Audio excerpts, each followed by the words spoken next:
laquelle nous sommes réunis porte sur le thème adaptation du système éducatif aux besoins socio-économiques du pays, nécessité pour le développement de la Guinée.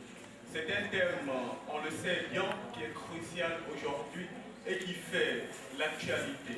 Mais avant, je me permets de vous présenter le déroulé des interventions des orateurs ici présents autour de la table. Premièrement, vous aurez une présentation des orateurs. Ensuite, un message qui va être livré par le représentant des anciens du Maroc, donc là, c'est Guim. Et par la suite, il y aura une présentation qui viendra du modérateur et cette présentation concernera la conférence en général. Et finalement, on commencera cette conférence. À présent, je souhaite passer la parole au monsieur qui présentera les conférenciers et les orateurs.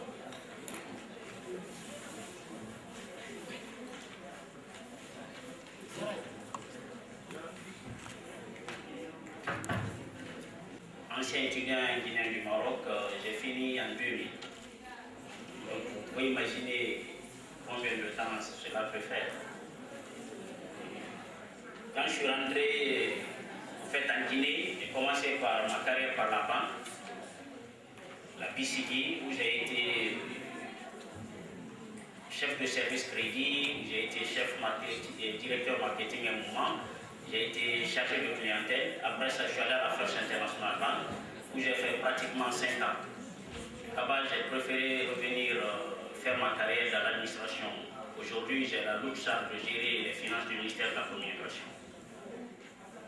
Et j'ai le message des anciens étudiants guinéens du Maroc, qui est un message de solidarité, de paix et surtout de fraternité. Nous sommes très très contents d'être avec vous parce que nous savons ce que vous représentez pour la Guinée. Je souhaite vous porter quelques conseils. D'abord, l'ambassadeur vient de le dire, la Guinée compte énormément sur ses ressources humaines. Quand on prend le Maroc aujourd'hui en ressources naturelles, nous sommes 10 000 fois plus riches que ce pays-là. Mais ils peuvent compter sur leurs ressources humaines. Donc c'est un gap énorme que le pays doit combler et l'espoir est posé que sur vous, les étudiants guinéens au Maroc. Il est impardonnable qu'un étudiant guinéen vienne ici se retourne sans diplôme. Il est écœurant qu'un étudiant guinéen arrive ici, il rentre au pays avec un faux diplôme. Vous êtes l'espoir du pays. Si vous vous permettez de ne pas aller avec ce diplôme, j'aurais fait un coup énorme au pays. Nous qui sommes les anciens étudiants guinéens du Maroc, nous avons organisé au sein de notre association une secrétariat générale chargée de la promotion et l'insertion socio-professionnelle des anciens étudiants guinéens du Maroc, c'est-à-dire les futurs anciens étudiants guinéens que vous êtes. Mais retenez une chose, que ce soit un recrutement dans l'administration guinéenne, que ce soit dans les privés, les diplômes sont systématiquement vérifiés. Alors celui qui pense qu'il peut retourner avec un faux diplôme et s'insérer dans l'administration ou dans les privés, ce n'est pas possible. Nous, association des anciens étudiants guinéens du Maroc, il nous arrive très souvent que les entreprises nous interpellent, nous posent des questions sur les diplômes. Et ces diplômes, les faux diplômes sont systématiquement retirés du circuit. Alors, s'il vous plaît, vous représentez beaucoup pour le pays, les parents investissent sur vous, l'État compte beaucoup sur vous, nous comptons énormément sur vous pour venir avec vos diplômes. Je vous remercie. Je veux, s'il vous plaît, présenter mes frères avec lesquels je suis arrivé ici. Je commencerai par M. Cheikh Chérif, qui, on peut dire, un nouveau ancien étudiant guinéen du Maroc, mais qui est très important, très actif dans le bureau exécutif, qui représente énormément pour nous les anciens, parce que c'est quelqu'un qui dit ce qu'il pense. Mais vous pouvez profiter de l'expérience parce qu'il est formateur et il donne des cours dans différentes universités. Le thème qui est là aujourd'hui, il peut apporter beaucoup pour vous. Nous avons l'ami Souma, qui est actuellement un sénateur dans les Jeunes Chambres internationales. Il travaille à Total, le secrétaire général du syndicat, et par la preuve, il a étudié à l'USTA. C'est un ancien qui est très impliqué. Il a beaucoup fait pour l'association. Vous allez aussi profiter de lui. Monsieur Ilyassa Baldé, un ancien de l'IAV, major de sa promotion. Je vous raconte une histoire. L'IAV, chaque année, envoie des dossiers en France pour les stages. L'année à laquelle M. Ilyassa Baldé est allé en France, ce dossier était arrivé en retard. Donc il était éliminé du circuit parce que les dossiers étaient déjà étudiés. On ne pouvait pas. Le monsieur qui a pris le dossier déjà retiré du circuit a quand même eu la curiosité de sortir le dossier de M. Ilyassa pour le lire. Il s'est rendu compte que c'était une lumière. Alors, il était obligé de réinsérer le dossier de M. Ilyassa dans le circuit. Et figurez-vous, il a fait une partie de son texte au téléphone. Il lui a apporté le téléphone pour qu'il lui pose quelques questions de la France. Au Maroc, il a répondu. Les anciens du Maroc vous envoient M. Ilyassa pour que vous profitiez de l'expérience qu'il a. Il va présenter ce thème-là aujourd'hui pour que, au-delà même, disons, du thème, vous pouvez poser des questions. Nous sommes là, nous sommes prêts à répondre pour vous. M. Abakar Sidiki, un ancien étudiant guinéen du Maroc, mais qui vit au Maroc, qui est DAF dans une grande structure marocaine et qui est en train de faire son expertise comptable et bientôt fini. C'est pour vous dire que nous sommes solidaires avec vous, nous sommes prêts à coopérer avec vous et je vous remercie.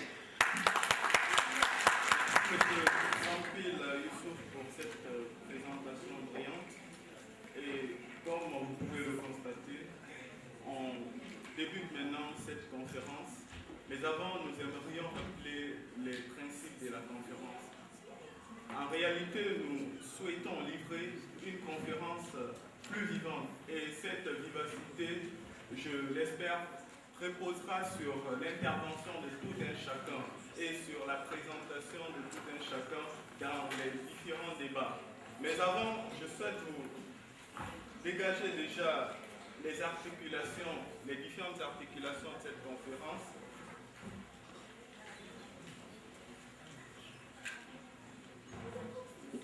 Je souhaite vous dégager les différentes articulations de la conférence, mais nous souhaitons pour quelque temps que M.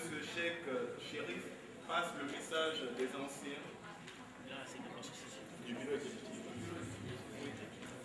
D'accord. Bonjour tout le monde. Je vais me présenter encore une fois. Je m'appelle Aïdara Cheikh Chérif. Tout à l'heure, M. Youssouf Sampil m'a présenté comme étant quelqu'un qui donnait des cours dans les universités, c'est vrai. Je suis en plus de cela consultant formateur dans un cabinet de gestion d'intérim qui s'appelle CAGI. Je suis également responsable marketing, communication et relations internationales de l'université. Alors, je me définis en même temps comme étant un nouveau ancien du Maroc, mais en même temps un ancien nouveau de Conakry. Aujourd'hui, c'est avec loisir et plaisir que je reviens là pour représenter cette fois-ci l'association des anciens étudiants guinéens du Maroc, telle que je l'ai fait il y a quelques années. Lorsque je rentrais en Guinée, j'avais toujours l'opportunité de parler de la SEGI, mais là je parlais en tant qu'étudiant guinéen au Maroc. Aujourd'hui, je parle au nom des anciens, ceux qui ont fini, ceux qui sont déjà en Guinée. Alors c'est vrai que c'est important que je me retrouve au carrefour de cette transition générationnelle, en ce sens que je viens à peine de quitter le Maroc, bon à peine ça veut dire il y a 3 ans, c'était en 2013, j'ai encore au travers de la gorge certaines réalités de ce pays, et je viens d'intégrer l'emploi en Guinée, donc je vois en quelque sorte un peu les difficultés et les perspectives qui se prononcent. Donc je suis mieux placé par rapport à quiconque de faire ce rapprochement. Mais en réalité, aujourd'hui, en plus de tout ça, je suis porteur d'un message. Ce message, il est de la part du bureau exécutif de l'association des anciens étudiants guinéens du Maroc à Conakry. Alors cette association, lorsque vous la prenez ici en Guinée, en fait, en réalité, on se rend compte que tout étudiant guinéen évoluant dans ce pays-là, l'étudiant normal, correct, sa vie tourne fondamentalement autour de 2 choses. La première, c'est ses études. La deuxième, c'est son association. Parce que tout ce que nous le faisons soit avec ou à travers la SEGI.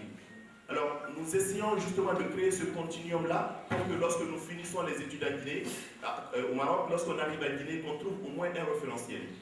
Aujourd'hui, le plus grand challenge, le plus grand défi que cette association se permet de se former, de se fonder, c'est quoi? C'est de faire en sorte que l'association soit un tremplin pour tous qui vont finir leur étude à Guinée. Parce qu'en réalité, aussi immense que soient vos diplômes, que soient nos diplômes, aussi immense et considérable que soient les talents avec lesquels nous entrons, une fois en Guinée, on a besoin de certaines références. On a besoin de se référer à certaines personnes qui ont acquis beaucoup plus d'expérience, qui ont plus de relations, parce que les relations, c'est pas rien. Même dans les pays les plus développés au monde, ça compte, c'est du lobbying, il faut se dire la vérité. Donc justement, l'association essaye aujourd'hui de trouver ce tremplin-là. Donc le président, M. Kourouma Fassama, que je représente aujourd'hui, voudrait d'abord que je vous passe ces salutations, que je vous dise bonjour et bonsoir à tous. Mais il voudrait également vous dire que vous pouvez compter sur et avec l'association des anciens étudiants guinéens du Maroc à Conakry. Lorsque vous arrivez et quand vous terminez vos études, l'une des premières choses que vous deviez faire normalement, c'est prendre attache avec l'association.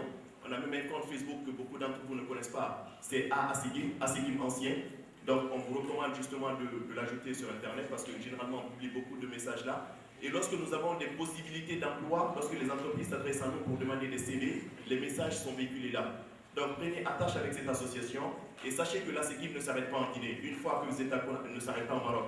Une fois que vous êtes à Conakry, il y a un continuum qui existe. Il suffit juste que nous continuions à réaffirmer notre attachement à cette association parce qu'elle en vaut vraiment la peine. Voilà, c'est ce petit message très succinct que j'avais à passer. Merci monsieur le modérateur et merci à tous.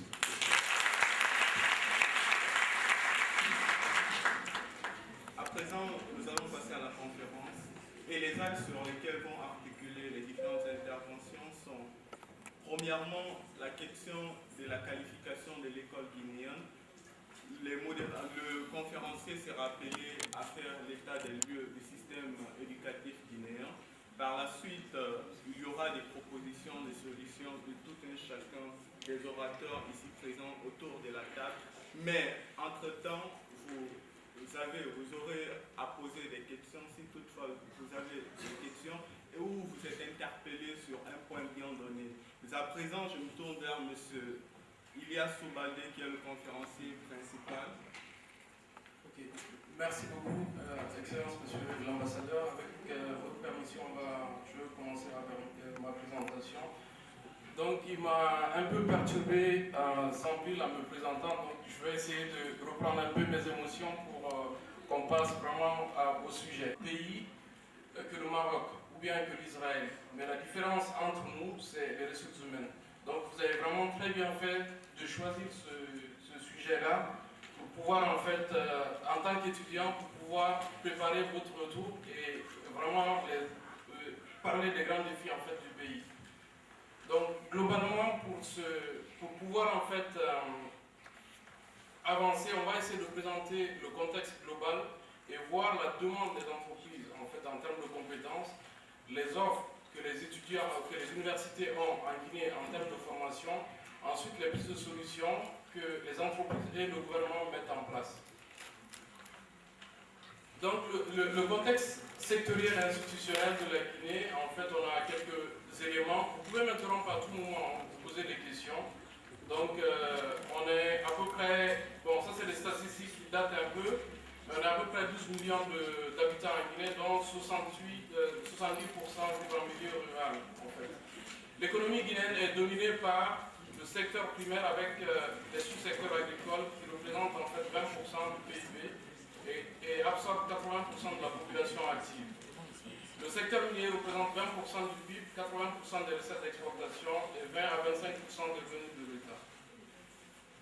Maintenant, on va parler du chômage. En fait, on a près de 40% des Guinéens en fait, qui sont inactifs. Et les entreprises privées ayant des grands projets d'investissement prévoient d'importer de la main-d'œuvre. Ça, c'est un grand problème en Guinée. Le gouvernement, en fait, ou en tout cas le gouvernement guinéen se doit en fait de réagir à ce niveau et il a réagi pour pouvoir éviter qu'il y ait des problèmes sociaux. Vous savez qu'à un moment donné, il y avait l'entreprise Vallée qui était dans la forêt, mais les gens ne comprennent pas, en cas de décollage économique, qu'on importe de la main-d'œuvre étrangère ou bien de la main-d'œuvre même entre les différentes régions naturelles. Mais si on n'est pas qualifié, on n'a pas de compétences, les sociétés ne font pas de la philanthropie, elles sont là pour faire des profits. donc elles emploient les personnes qualifiées. Donc d'où la nécessité de choisir les bonnes filières, en fait les filières techniques, parce que si vous prenez une entreprise, vous avez un DAF, en l'occurrence on a au ministère de l'information, on a un DAF, mais tout le reste c'est les techniciens. Donc dans le choix des formations, peut-être c'est plus facile d'aller dans les sciences sociales, mais les sciences sociales vraiment en termes d'emploi sont limitées. Donc il faudrait vraiment, pour la Guinée, qui est un pays minier, un pays agricole, axer vos orientations vers les métiers techniques, les métiers d'ingénieur. Tout à l'heure, j'ai essayé un peu de comptabiliser sur les candidats. Pratiquement tout ce qui était sur les questions de génie en Alpes, c'était des ingénieurs et des mathématiciens. Et je suis vraiment content de savoir qu'aujourd'hui, au Maroc, parce que nous, à notre époque, on est de la même époque, hein, on avait moins d'étudiants boursiers ou étudiants dans le domaine privé, mais aujourd'hui, tous ceux qui étaient là, ils étaient dans les filières techniques. École Momédia des ingénieurs, bon, j'ai noté, il y avait d'autres écoles aussi, les systèmes d'information. La Guinée a besoin de ça aujourd'hui. Donc c'est vraiment, monsieur l'ambassadeur, je pense qu'il faudrait les encourager, en tout cas pour ceux qui viennent, à s'orienter vers ces formations-là. Et vous qui êtes dans ces formations, vous êtes des modèles pour les jeunes qui seront en Guinée. Lorsqu'ils seront lauréats comme vous, en tout cas, ou bien lorsqu'ils vont essayer de se renseigner quelle filière ou quelle formation ils doivent faire au Maroc, je pense que vous serez à même de les renseigner pour qu'ils puissent vraiment venir vers ces formations-là. Donc, il y a un autre problème, c'est que plus on est diplômé en Guinée, plus on chôme. Donc, vous voyez, au niveau secondaire, on a 15% de chômeurs. Au niveau, en fait, de l'enseignement technique, on a 42%. Et au niveau de l'enseignement supérieur, on a 61%. Donc, il y a un problème. Le problème, c'est que le système qui est en Guinée ne forme pas des gens dont les entreprises ont besoin. Donc, et plus on est diplômé, plus on chôme, parce que aussi on ne veut pas faire un métier précaire. L'emploi agricole qui occupe à peu près 80% de la population, c'est des emplois en fait précaires, c'est les non-diplômés qui s'orientent par cela. Bon, malheureusement aussi, parce que si on aimerait bien qu'il y ait des gens très diplômés qui s'intéressent à l'agriculture pour apporter de la valeur ajoutée, nous permettre en fait de vendre nos produits avec une valeur ajoutée. Bon, donc c'est ce que je disais, le taux de chômage élevé est indicatif d'une relation imparfaite entre l'offre et la demande sur le marché du travail et des défaillances du marché à plusieurs niveaux. On a une asymétrie aussi d'information qui est un défi supplémentaire.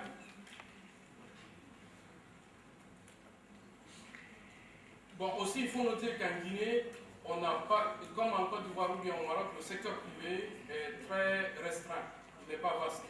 Donc l'offre, le secteur privé formalisé, ceux qui ont une entreprise qui paie ses taxes, en tout cas qui est réglementaire.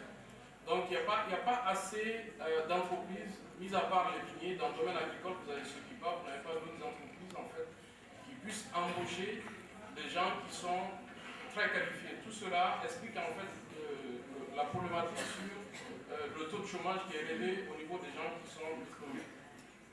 Donc les demandes aussi, vous avez vu un peu les secteurs qui sont à fort potentiel économique, qui sont les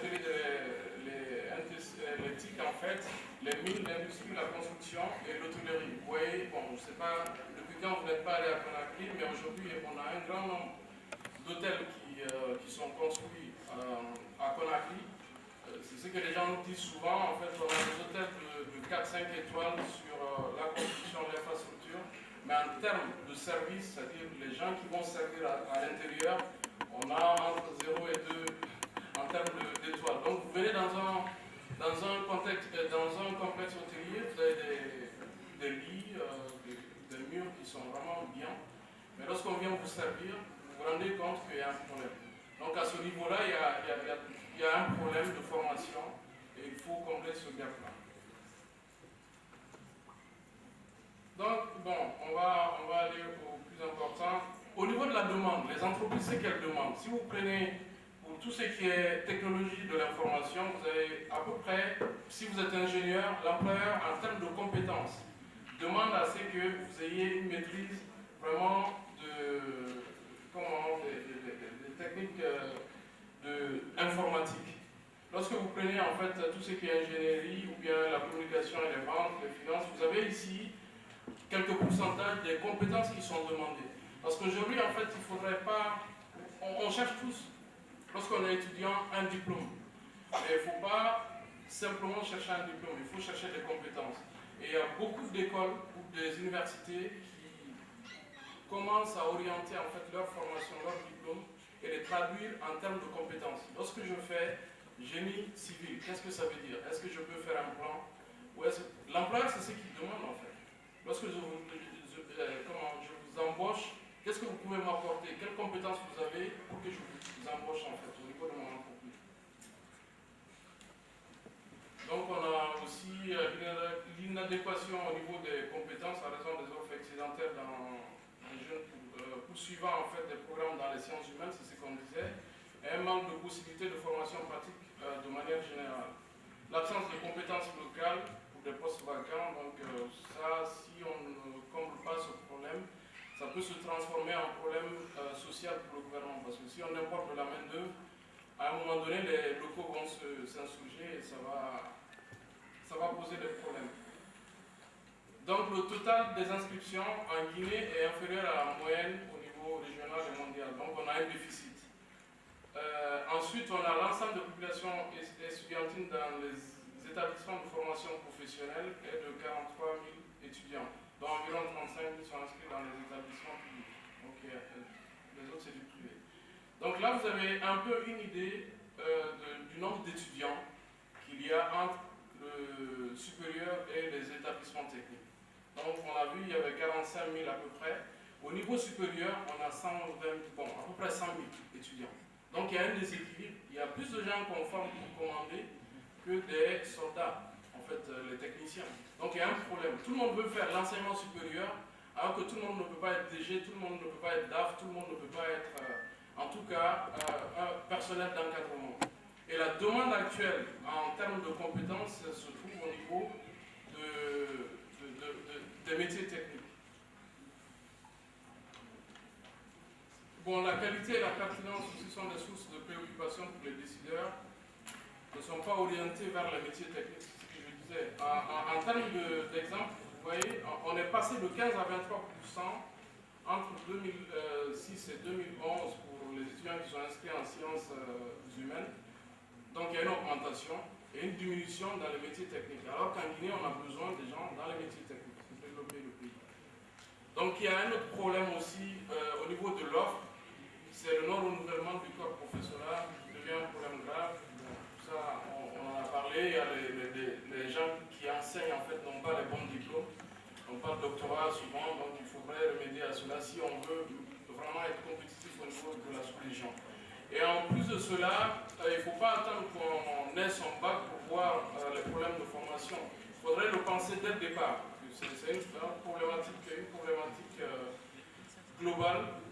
Il faudrait voir dès l'école primaire le recrutement des instituteurs ou bien des professeurs des écoles, dans certains pays on les appelle comme ça. Il faudrait que ce soit des gens très bien qualifiés. Nous, nos parents, nos grands-parents, disaient souvent qu'ils sont sortis de l'école normale qui était vraiment inférieure aujourd'hui au baccalauréat. Même les gens, quand ils avaient le niveau 6e, 7e année, ils pouvaient écrire sans faute, sans faire de faute. Et c'est les gens-là qui ont servi l'administration jusqu'à ce que, en tout cas, nos parents ou nous-mêmes, on vienne au niveau de l'administration.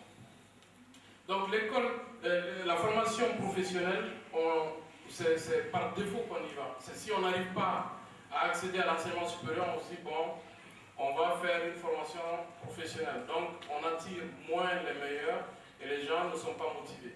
Donc, il faudrait aussi au niveau social et au niveau représentativité, on donne une bonne image d'un technicien. C'est lui qui fait, aujourd'hui par exemple, on ne peut pas, au niveau mécanique auto, on ne peut pas, il y a eu un décret qui est sorti en Guinée qui interdit l'importation des véhicules de moins de 8 ans. Donc tous les véhicules sont électroniques pratiquement, vous avez des boîtiers électroniques, il faut brancher au niveau d'un ordinateur pour pouvoir lire. Donc tous les mécaniciens qui sont là, dans 5-10 ans, ils ne seront pas aptes. Et vous avez toutes les entreprises minières ou les transporteurs, aujourd'hui pour former leur personnel, ils vont jusqu'au Cameroun pour conduire les grands engins en fait. Et vous voyez les jeunes qui s'orientent vers des métiers de droit, c'est non. Mais si vous voulez trouver un emploi, gagner décemment votre vie, aujourd'hui un ingénieur expert géologue peut gagner entre 10 et 15 000 $. Le métier de géologue expert, si vous êtes alors que si vous êtes DAF ou vous avez fait des sciences économiques, je ne suis pas contre, hein, mais il faudrait quand même qu'on ait des proportions bien équilibrées et qu'on puisse savoir aussi que les métiers techniques, c'est des métiers où on ne porte pas peut-être la cravate comme les banquiers, mais c'est des métiers quand même qui peuvent donner de l'argent et il faut qu'il y ait une revalorisation de ces métiers-là. Donc l'offre, si on regarde bien entre les différentes orientations, on a les sciences humaines 23% en Guinée, économie et administration 20%, sciences 17%, vous voyez, ça commence à tomber là. Droit, en fait, 12%, agriculture vétérinaire 8%, ensuite médecine 7%, avec tous les problèmes que nous avons avec Ebola. Donc cinéma, même cinéma s'approche un peu à la médecine. Bon, c'est un métier noble, hein, on en a besoin, mais c'est les mines, avec tout ce qu'on raconte, scandale géologique, 2/3 de la bauxite et tout, voilà le nombre d'ingénieurs qu'on forme en Guinée. Hôtellerie, avec tous les 5 étoiles qu'on a, voilà ce qu'on forme en Guinée. Le métier de système d'information, vous avez vu, l'économie numérique aujourd'hui, c'est ce qui compte au niveau d'un pays. Donc vous voyez, l'architecture, ils ont mis 0, je ne sais pas pourquoi, mais il y a peu d'architectes quand même. Donc les pistes de solutions, c'est adapter le système éducatif guinéen aux besoins socio-économiques du projet, d'où le projet Booster les compétences pour l'employabilité des jeunes en Guinée, dont je vais vous parler, qui est un projet, une initiative du gouvernement guinéen justement pour résoudre ce problème-là, qui a été accompagné par son partenaire technique et financier qui est la Banque mondiale et dont j'ai l'honneur de gérer aujourd'hui. Donc je ne sais pas si vous avez des questions par rapport à la première partie de la présentation ou bien je continue la présentation, ensuite on fait l'interactivité. Je pense que de l'autre côté, il y a une question. Je me présente Mohamed Lamine Sibaka, étudiant stagiaire à l'ISTEA Mamoura de Kénika. Du monsieur qui vient d'intervenir, parlant bien sûr de l'immigration guinéenne, spécialement de la technique. Alors, je voudrais tout d'abord définir le projet dans lequel nous sommes venus ici parce que c'est très importantissime. Vous avez entendu peut-être parler du projet ERAM, les écoles régionales des arts et métiers. Alors, ce fut quelques mois, l'État guinéen, en collaboration avec la Banque islamique de développement, a signé un accord de formation de 90 stagiaires au Maroc, dans le cadre de la formation des formateurs, bien sûr, dont je fais partie, M. Sangaré fait partie et tant d'autres qui sont dans la salle ici présents. Alors, je voudrais dire que cette action de la part du gouvernement guinéen est venue dans le cadre de résoudre les problèmes qu'il y a sur le marché de l'emploi, notamment le manque de compétences. J'ai eu la chance de faire Gamal Abdel Nasser de Conakry en faisant le génie mécanique, en sortant majeur, bien entendu, mais je pense qu'il y a une mauvaise politique d'insertion socio-professionnelle. C'est le lieu et le temps de le dire, parce qu'il n'y a pas de promotion. Comment se fait-il qu'une grande institution d'enseignement supérieur de toute une nation, que la remise ne soit pas accompagnée, n'est-ce pas, par les recrutements, que les meilleurs, les 5 premiers au moins soient recrutés pour encourager les autres afin de fournir plus d'efforts. Deuxièmement, je voudrais aussi parler de l'employabilité, surtout dans les jeunes régionales, dans les confins de la Guinée, où il y a des problèmes, il y a des théories, parce que les gens ne sont pas bien formés. Aujourd'hui, nous nous engageons en tant que jeunes Guinéens à pallier à ce problème en suivant une formation de qualité au Maroc pour pouvoir vraiment apporter notre grain de sel à l'édification et à résoudre les problèmes dont souffre la Guinée. Je vous remercie.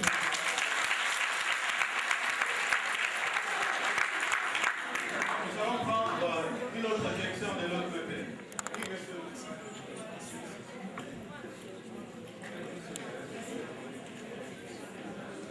Je me présente, mon nom c'est Makandira Yaya et je suis, comment me présenter, pharmacien, je suis diplômé en pharmacie de l'année dernière, la faculté de médecine et de pharmacie de Rabat. Je voudrais poser la question au monsieur qui vient nous présenter, monsieur Elias. Monsieur Elias, oui, excusez-moi.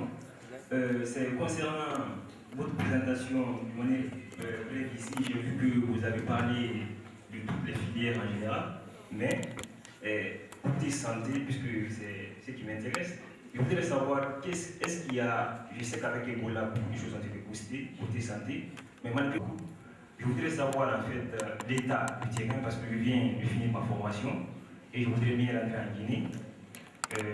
Donc c'est juste l'état du terrain que je demandais, si vous avez une réponse à m'apporter dans ce sens.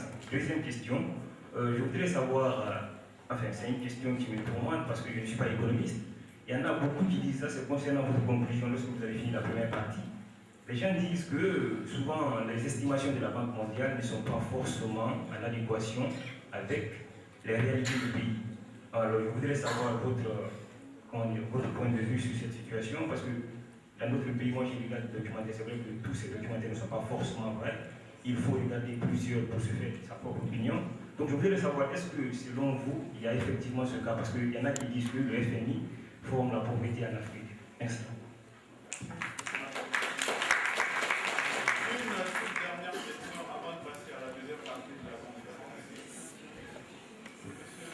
Informatique décisionnelle à la faculté des sciences et techniques de l'université Sultan Abdoulaye Suleiman de Béni-Mellal. Tout d'abord, je commencerai par remercier l'intervenant pour non seulement l'œuvre magnanime qu'il a réalisée en laissant toutes ses activités en Guinée pour venir répondre aux appels des étudiants guinéens au Maroc, mais aussi pour la clarté et le contenu des messages qu'il vient de transmettre. Je vais passer directement à la question, s'il vous plaît. Bon, j'aimerais seulement faire quelques propositions par rapport à l'intervention du monsieur, je ne me rappelle pas de son nom. Et il vient de dire qu'en Guinée, on ne met pas en place une politique qui permettra d'encourager les entreprises pour venir au sein des établissements d'enseignement supérieur au niveau des remises de diplômes pour faire des recrutements. D'abord, j'aimerais dire qu'aucune entreprise ne peut venir dans les établissements publics guinéens parce que, comme le dit le professeur Alpha Condé, les institutions d'enseignement supérieur ne forment que des sommaires. Et la réalité est là. Parce qu'il dit qu'il était à faire génie mécanique. Et comment une entreprise peut venir te recruter alors que je ne pense pas que tu as effectué des stages? C'est une question. Tandis que si nous prenons le Maroc, pour avoir le diplôme, il faut faire beaucoup de stages. Et tous les établissements d'enseignement supérieur essayent de signer des partenariats avec les entreprises publiques et privées pour aider les étudiants à avoir des stages. Tandis qu'en Guinée, si nous prenons les étudiants de Gama, les ingénieurs qui sortent de Gama, c'est quelques-uns seulement qui auront la chance de faire des stages. Comment cela peut avoir des emplois alors qu'ils nous amènent les connaissances pratiques qui les permettra de mieux servir les entreprises? Merci, monsieur, pour je voudrais vous dire qu'on est là toute la journée, donc on pourra échanger sur toutes les questions que vous voulez concernant cette thématique-là. Donc pour les deux questions, par rapport à monsieur Makanera qui parle de l'état de terrain sur la problématique de santé. Juste pour... Tu voulais répondre? Non. D'accord. Juste pour vous dire, entre, je ne sais pas si c'est l'offre ou la demande que vous souhaitez avoir. Depuis que je suis venu, j'ai eu au moins 3 offres d'emploi, des amis qui m'ont transféré ça par rapport au programme qu'il y a avec le CDC, ou bien Médecins sans frontières, ou bien d'autres qui cherchent des médecins ou ceux qui ont fait des études de santé pour les accompagner dans la problématique, non pas simplement d'Ebola, mais pour renforcer le système sanitaire guinéen. En fait, pour qu'il y ait des systèmes de veille, il y a un plan, vous qui êtes peut-être scientifique, il y a des politiques nationales ou en tout cas des procédures qu'il faut mettre en place pour l'échantillonnage des gens qui sont malades. Comment il faut prendre un échantillon de Zérécoré et le sécuriser, l'amener jusque là où il y a un laboratoire. Donc il y a tout ça à bâtir. Donc rentrer, en tout cas le message qu'on va vous dire, dans ce domaine-là, il y a du boulot. Maintenant, par rapport à... Bon, je vais répondre question, c'est les chiffres de la Banque mondiale. Bon, les chiffres de la Banque mondiale, ou bien la politique que mène la Banque mondiale ou le FMI, il faut savoir, c'est le gouvernement guinéen qui les appelle pour qu'ils les aident. Ils ne viennent pas simplement imposer, ils sont en position de force. Mais ce qu'il faut savoir aussi, que la Banque mondiale, ce n'est pas une entité quelque part là-bas, la Guinée est membre. On a signé tous les accords, c'est pour cela qu'on bénéficie des aides, ou en tout cas on a notre mot à dire au niveau de la Banque mondiale. Donc on a accepté tout ce qu'il y a comme principe. Après, dans la mise en œuvre, il peut y avoir des problèmes. Ça aussi, c'est la faute vient de la Banque mondiale, mais la faute aussi vient des cadres guinéens, parce que on ne traite pas, par exemple, le Maroc, ou bien l'île Maurice, ou bien la Côte d'Ivoire de la même façon qu'on traite les choses en Guinée. Parce que normalement, tous les documents sont validés par des cadres techniciens guinéens. Donc s'ils valident des documents alors qu'ils n'ont pas bien lu ou ils n'ont pas bien, c'est de notre faute aussi. D'accord, merci, vous aurez l'occasion d'en parler. Voilà, sinon par rapport au monsieur qui a un peu réagi sur les diplômes, vous savez, le problème, si vous êtes qualifié, le problème c'est même pas d'être employé en Guinée, vous serez employé partout dans le monde. C'est-à-dire ils viendront vous chercher, et en Côte d'Ivoire, et aux États-Unis, n'importe où. Il faut vérifier, il y a des Guinéens partout. Si vous avez un très bon diplôme, vous avez des compétences à revendre, les gens viendront vous chercher. Donc par rapport à Gamal, on va voir tout de suite, on a des pistes de solutions pour améliorer la problématique. Et cela ne dépend pas simplement de Gamal, c'est tout un système en fait. Donc il ne faut pas jeter l'anathème sur Gamal. Merci M. Iliasso. À présent, M. Sampé va répondre. Le modérateur m'a dit d'aller très vite. M. Makane est rentré au pays. Votre pays a besoin de vous. S'il vous plaît. Et rendez-vous dans 6 mois.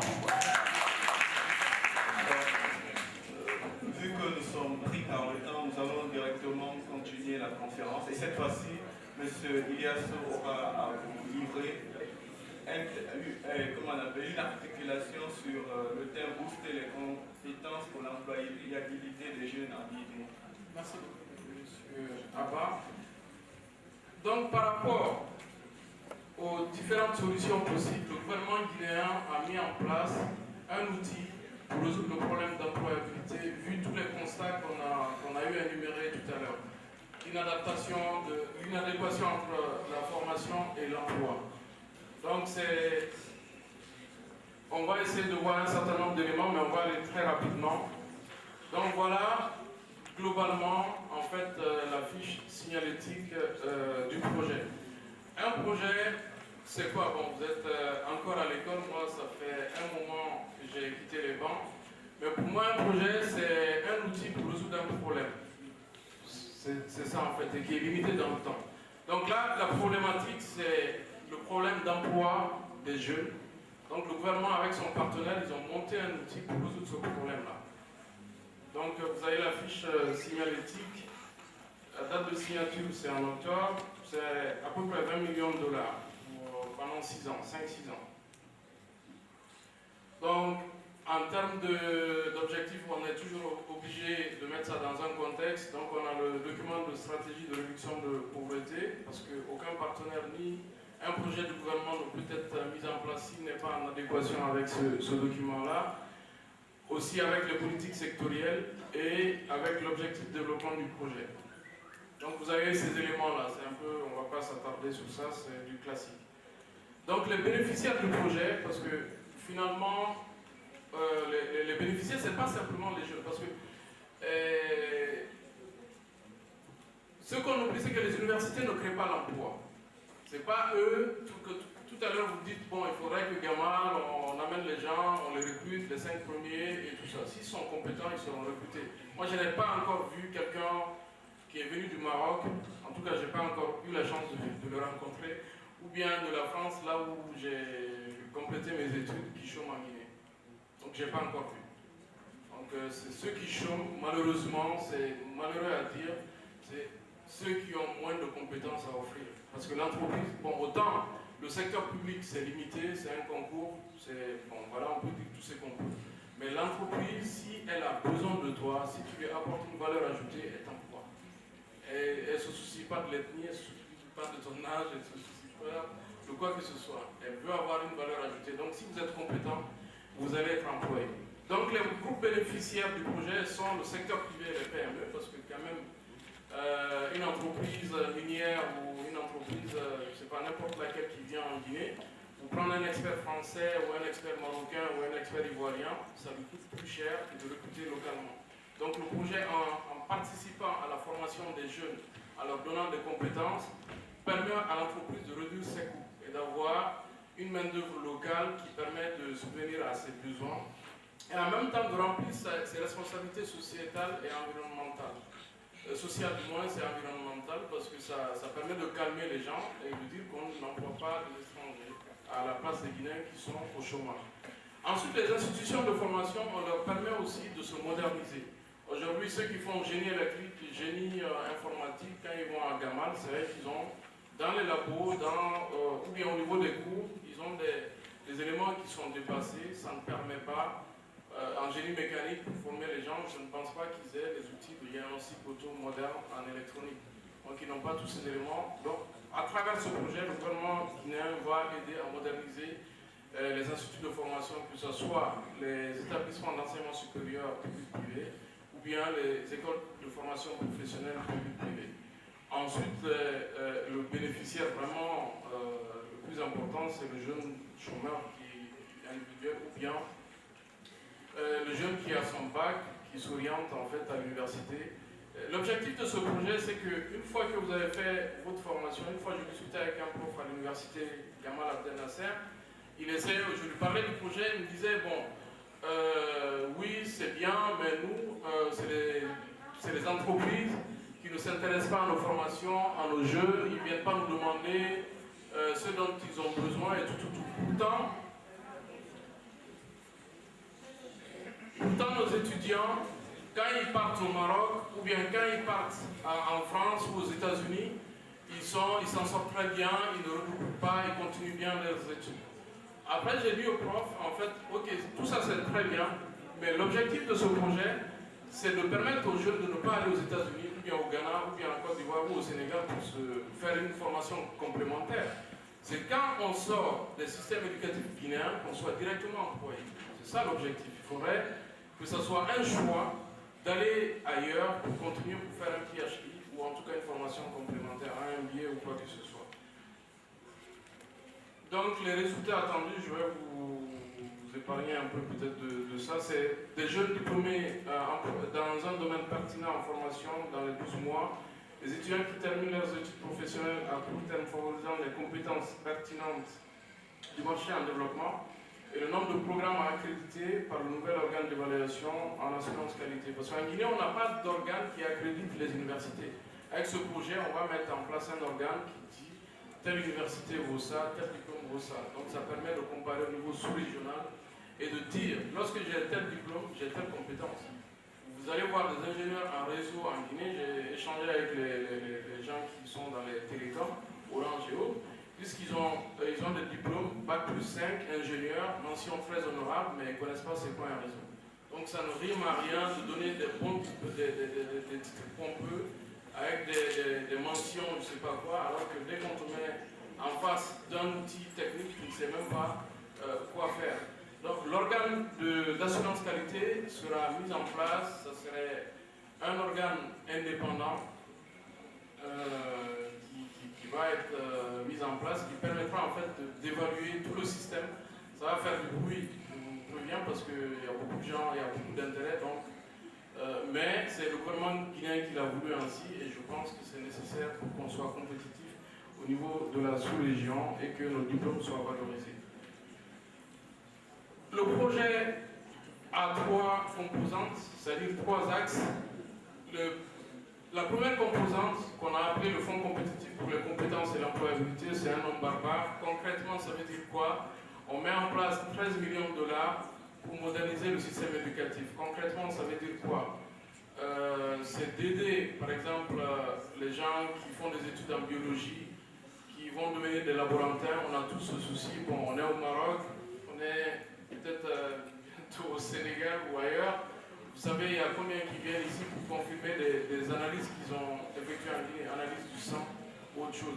Parce que simplement, les gens qui sont formés pour être laborantins, qui n'ont pas peut-être ni les profs, ni les outils nécessaires pour être performants, pour pouvoir mener les bonnes analyses. Donc avec cette composante-là, on demandera aux universités et aux écoles de monter des projets pour moderniser leur système, les diplômes et les curricula de formation. Et en même temps, si dans le projet, il faut équiper un laboratoire, ça se fera. Chaque projet peut être financé à hauteur de 450 000 $. Donc, Yamal peut présenter 5 projets en médecine, en génie civil ou en sciences pour moderniser le système. En même temps, il y a la formation des profs ou la modernisation, en tout cas, du corps professoral, monter des cours ou de nouveaux diplômes pour leur permettre vraiment d'être à niveau, c'est-à-dire au XXIe siècle. Donc ça, c'est la composante 1. Et c'est valable pour les écoles publiques et les écoles privées, enseignement technique, enseignement supérieur. La composante 2, donc ça vient résoudre la problématique des jeunes qui sont au chômage. Parce qu'entre-temps, quand même, tous ceux qui sont passés par le système éducatif sont au chômage. Donc l'État, le gouvernement guinéen ne les laisse pas de côté.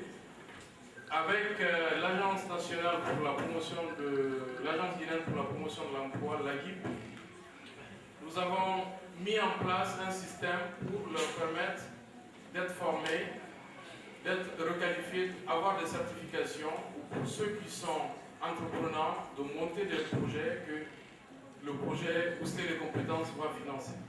Donc concrètement, ça se passe comment? Tous les jeunes qui sont diplômés, même vous ici, si vous êtes diplômé sans emploi, vous pouvez vous inscrire. On a créé le projet a financé la création d'une base de données et d'un site web. Vous avez un formulaire comme Facebook où vous pouvez vous inscrire. Et une fois que vous êtes inscrit, la guide récupère vos données et vous invite à une séance de définition de projet professionnel. Et en fonction de votre profil, votre passé, vos capacités, on vous suggère des formations pratiques dans le domaine. Si vous avez fait philosophie ou sociologie ou, je ne sais pas, géographie, qu'il n'y a pas de boulot, si vous avez des aptitudes techniques, on peut vous réorienter vers les systèmes d'information ou vers les métiers techniques qui sont demandés vraiment par les miniers ou par l'agriculture pour vous permettre de trouver un emploi rapidement. Donc à ce niveau, la prise en charge, le coût est pris en charge par le projet, donc par le gouvernement guinéen. Tout ce qu'on vous demande, c'est de vous inscrire et de choisir, de venir définir votre projet professionnel. On vous mettra en contact soit avec un centre de formation en Guinée ou à l'étranger, ou bien si vous souhaitez avoir un stage, le coût, parce que les entreprises n'aiment pas prendre le risque, donc le coût qui sera engendré par votre prise en charge sera payé par le projet. Et ensuite, la troisième variante, c'est qu'on vous permet de monter un projet, et si votre projet est viable, on vous forme pendant 2 mois sur l'entrepreneuriat. On fait encore un concours et on sélectionne les 10 meilleurs projets qui auront une bourse entre 10 et 15 000 $ et qui seront accompagnés, incubés pendant 1 mois. Donc vous voyez, on permet aux gens aussi de devenir leur propre employeur et de créer de l'emploi pour les jeunes aussi. Donc ça, c'est la composante 2. Et la composante 3, c'est l'appui institutionnel et cadre réglementaire pour 7 millions $. Donc à ce niveau, c'est d'aider non seulement les universités à être autonomes, et puis aussi l'État, les différents ministères qui sont impliqués dans le processus de formation et de l'emploi jeune, d'être modernes pour accompagner l'employabilité des jeunes. Donc l'élément le plus important et le plus innovant de ce projet par rapport au dispositif existant, c'est que c'est le partenariat public-privé. Donc, pour prétendre à la composante 1 au fonds compétitif, c'est pas comme avant, depuis tout le temps. Vous savez, les profs, c'est des gens très bien formés, mais il ne faut pas leur dire ce qu'il faut faire. Ils savent ce qu'il faut enseigner aux étudiants pour être employés.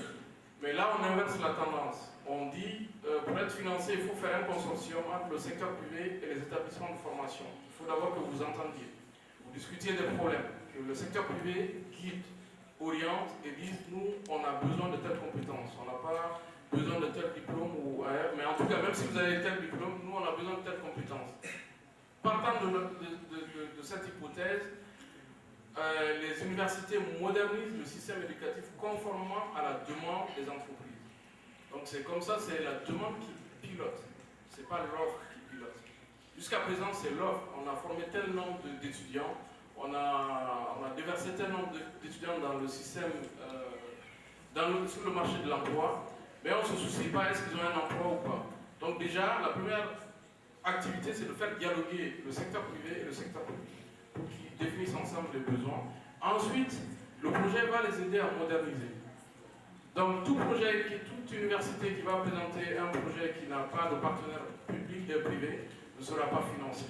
Et lorsqu'on va commencer à financer les universités, ça serait un élément discriminant, ou en tout cas un élément de qualité. Ils diront que nous, on travaille avec le projet Pousser les compétences.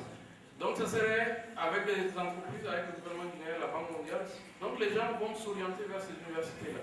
Donc tout le monde a intérêt à jouer le jeu pour que le système soit moderne. Donc pour un total de 20 millions de dollars.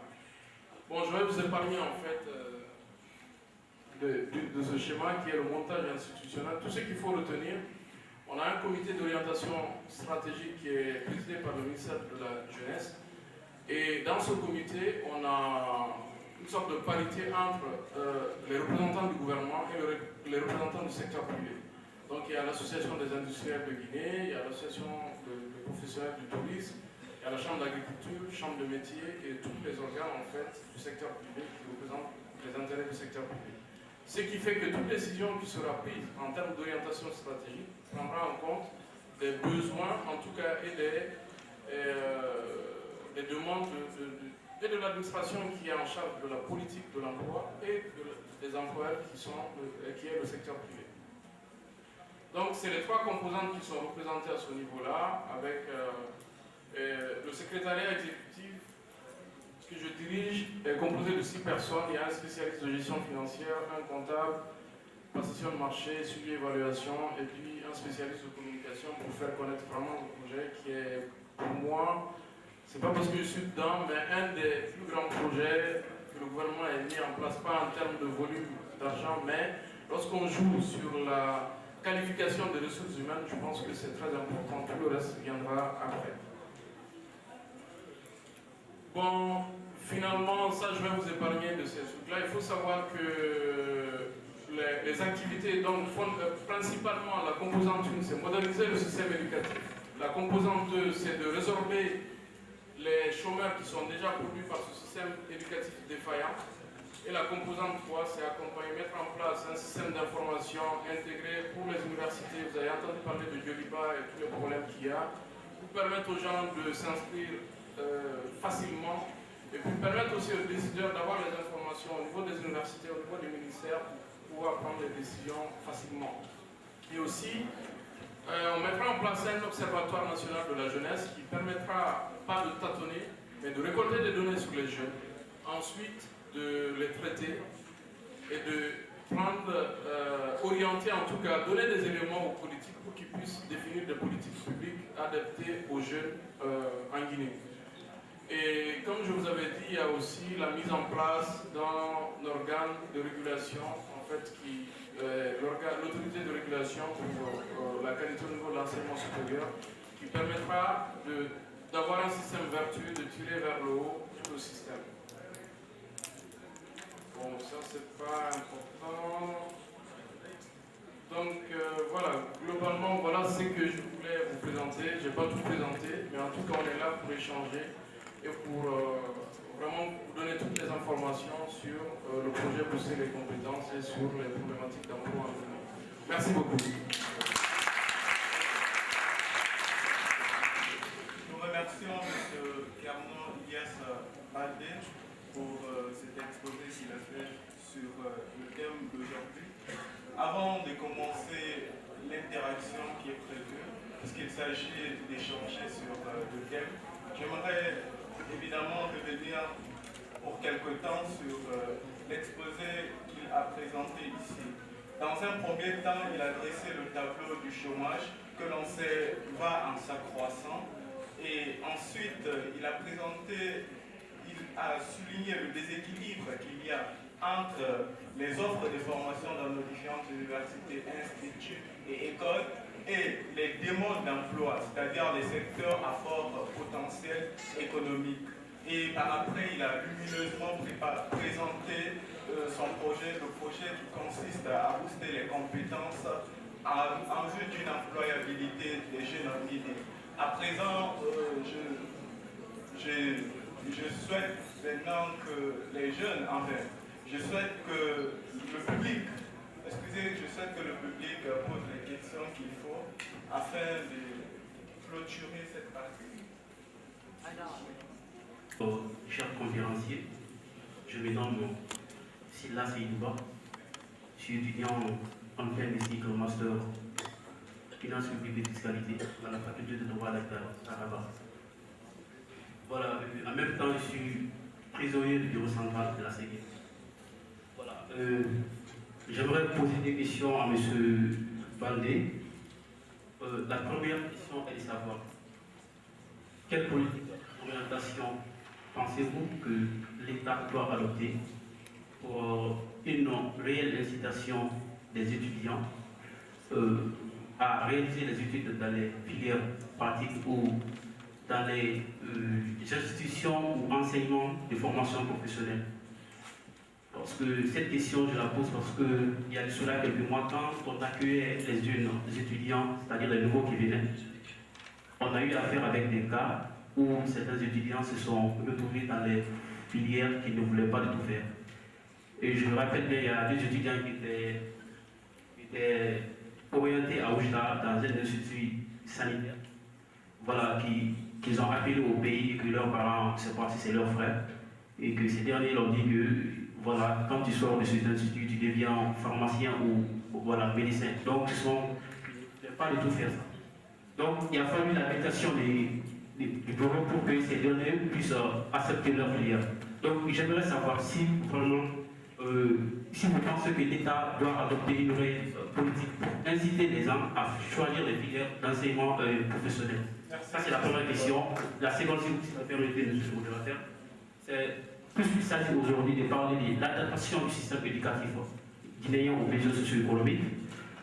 Ma seconde question va dans ce sens en disant que du point de vue de l'infrastructure éducative en Guinée, la modernisation du système éducatif doit passer par les nouvelles technologies de l'information et de la communication. Je pense que la modernisation, l'adaptation doit passer aussi par une modernisation. Vous prenez l'exemple, pour la plupart des élèves qui sortent des lycées en Guinée, la plupart lauréats, ils viennent ici, par exemple, en droit, ils sont confrontés à des matières un peu techniques, genre informatique et autres.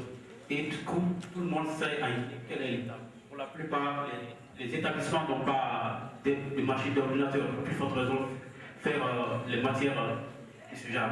Donc, ne pensez pas aussi que l'État doit penser à ce problème, c'est-à-dire équiper nos établissements par des nouvelles technologies d'information pour adapter un peu l'éducation au système. Je vous remercie. Alors, j'aimerais une question et je souhaite même que vous laissiez tomber la présentation, que vous disiez, je me nomme ceci, votre nom et la question pour qu'on puisse aller vite. Je vous remercie, monsieur. Une dame maintenant.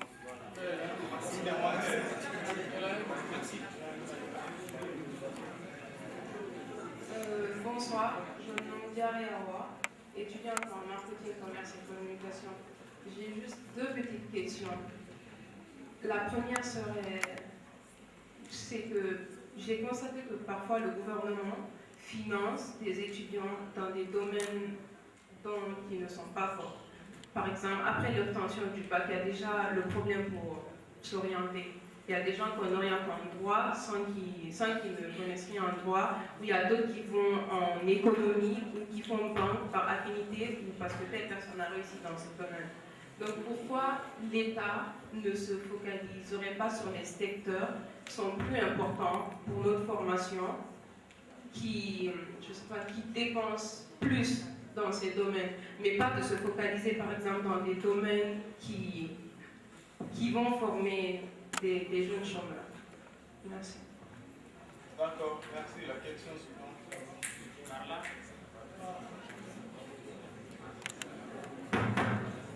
Bonjour, je suis Kourma Omar. J'ai fait une thèse en sciences politiques et droit. Donc, je voudrais juste, voilà, ma question c'est avoir des éclaircissements sur la composante recherche concernant, disons, les universités dans le projet qu'ils sont en train de mettre en place. Je vous remercie.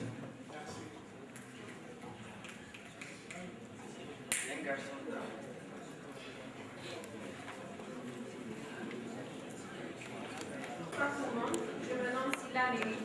Je suis sage-femme, je suis nouvellement venue. C'est à propos de la thématique de la médecine. Vous lui dites de rentrer maintenant que son pays a besoin de nous. C'est vrai, son pays a besoin de nous. Peut-être dans le secteur privé, il peut avoir quelque chose. Mais dans le secteur public, c'est vraiment du n'importe quoi. Là, je le dis franchement. Parce que j'ai eu la chance d'être dans le secteur public comme dans le secteur privé. Et vraiment, il y a une différence, mais pas possible. Et c'est même pas la moitié de ce que les autres font, quoi. C'est même pas la moitié. Parce que moi, quand j'ai fini, j'ai eu la chance, dès que j'ai fini, on a eu un recrutement dans le secteur public pour intégrer la fonction publique de la santé. Ça fait presque maintenant 1 an, on n'a pas les résultats, on n'a rien, on ne nous dit rien, on ne sait absolument rien.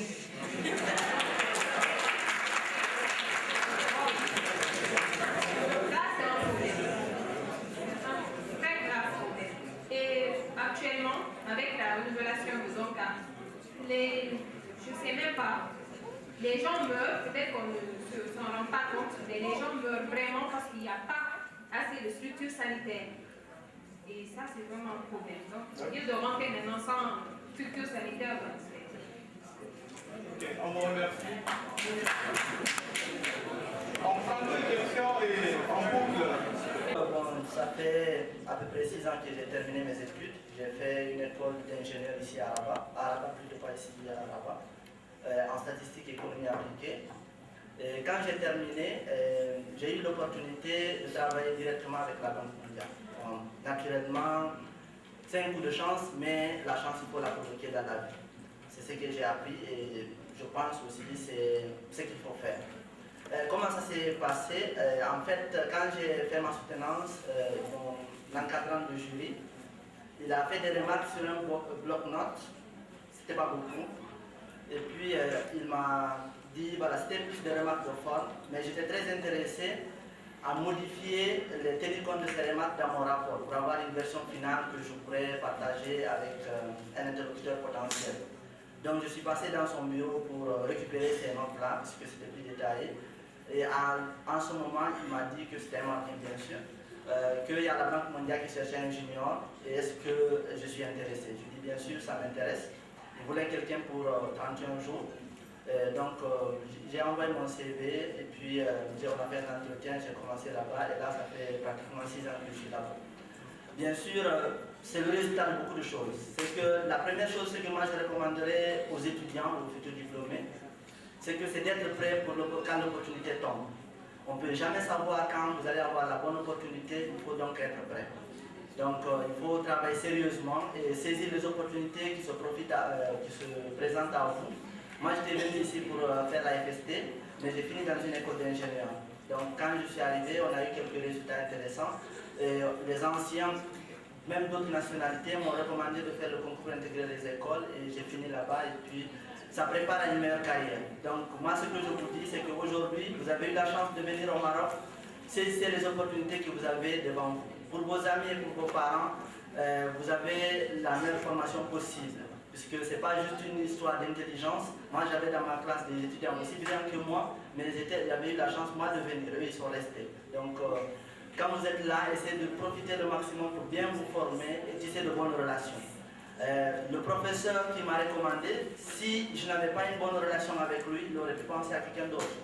Naturellement, ils tiennent compte de leur image, donc c'est important de développer de bons contacts avec eux. Il peut être la porte d'entrée au milieu professionnel pour vous.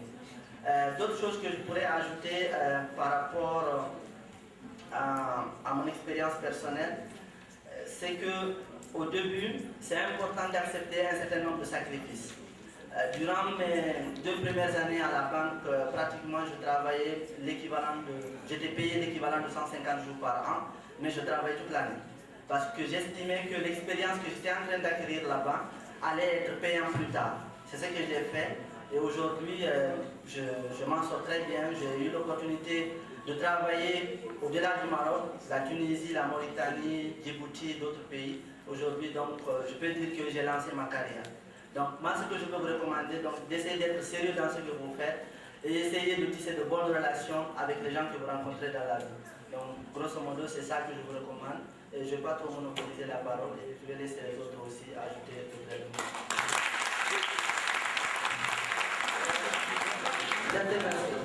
Un point me revenait en tête. En fait, on a mis en place l'association des réseaux des professionnels guinéens ici au Maroc. Un des volets sur lequel on souhaiterait travailler, on vient de signer une convention avec la SEGIM, c'est de travailler sur le volet intégration emploi avec la SEGIM pour aider les étudiants. Donc c'est un volet que nous allons travailler avec la SEGIM. On va essayer de mettre en place une base de données des étudiants qui sont pour la plupart finissants et essayer de voir ceux qui sont déjà en train de travailler, comment ils peuvent parrainer les étudiants qui sont à la recherche d'emploi. Bien sûr, il faut comprendre une chose, on ne pourra pas parrainer n'importe qui, parce qu'à l'image des personnes qui sont en jeu, il faudra bien sûr être sérieux dans ce que vous faites pour que les gens acceptent de mettre en garantie leur relation pour vous aider. Donc, on va essayer avec la SEGIM de mettre en place cette base de données et on verra ensemble comment on peut piloter ça pour aider les étudiants qui cherchent un emploi ou qui cherchent un stage pour qu'ils puissent accéder aux opportunités qui existent. Donc, c'est ce que je voulais ajouter et je vous remercie. Monsieur Sekou Oumar Sissé. Sekou Oumar Sissé a pris la parole. Bonjour.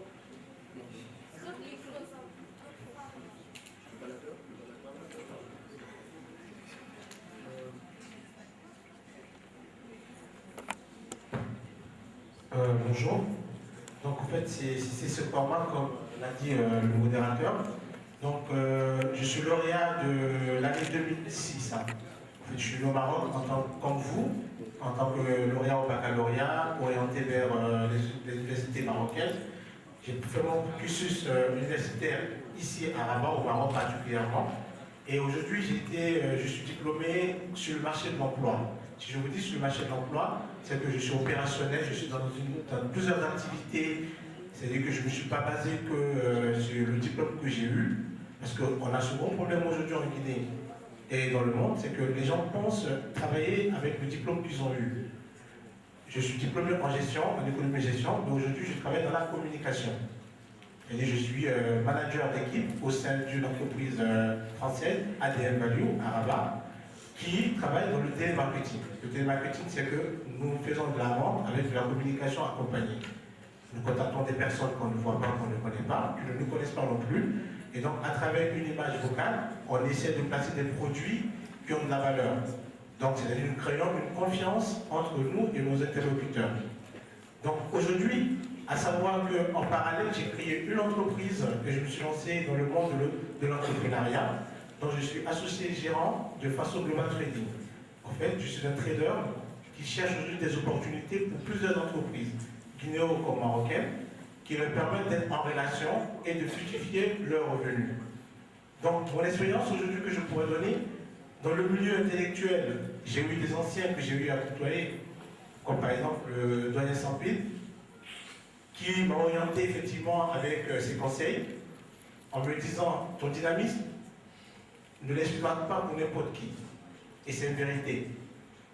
Aujourd'hui, je l'exploite pour une entreprise, mais je la retourne vers moi-même. Et pour cela, le conseil que je pourrais vous donner à cet effet, à travers ProGim, en fait, dont je suis secrétaire général adjoint et j'ai M. Barry comme secrétaire général, dans notre programme avec la SEGIM, M. Fofana l'a dit, c'est aider, en fait, ces universitaires aujourd'hui qui n'arrivent pas à rédiger des CV, à trouver effectivement de l'emploi avec un CV bien rédigé. Parce que c'est un moteur. Quand vous envoyez votre CV à une personne pour demander de l'emploi, elle répond à votre personnalité. C'est-à-dire, elle parle de vous. Elle dit qui vous êtes et ce que vous pouvez faire pour l'entreprise. Donc, si elle n'est pas bien rédigée, l'entreprise sent que vous ne pouvez pas lui apporter quelque chose. Et donc, partons de la base, comme nous l'avons fait en tant qu'ancien étudiant guinéen au Maroc, le retour vers la Guinée ce n'est pas un retour qui est impossible. Parce que nous avons la possibilité de rentrer tous en Guinée pour aller travailler en Guinée, mais acquérir de l'expérience aussi à l'étranger est aussi important. Ceux qui sont en Guinée, il y a d'autres qui nous dépassent sur le plan intellectuel, mais ce que nous pourrons les apporter aussi leur permettra de renforcer davantage leur côté intellectuel. Donc n'hésitez pas de venir vers les anciens qui ont des expériences pour leur demander ce qu'ils ont fait et ce qu'ils sont en train de faire. N'ayez pas ce complexe de poser des questions. On a un problème de complexe, de priorité en se disant je suis étudiant, il est déjà sur le marché d'emploi, il me dépasse. Ça ne veut rien dire. On est au même pied d'égalité parce qu'on apprend de la vie. Même dans le milieu professionnel, nous apprenons nous également. Parce que quand je commence en tant que chargé clientèle, aujourd'hui je me retrouve en tant que manager d'équipe et je gère une équipe d'une vingtaine de téléconseillers, ça veut dire que j'ai appris. Et pour cela, je vous encourage à demander et à apprendre aussi des autres. Je vous remercie.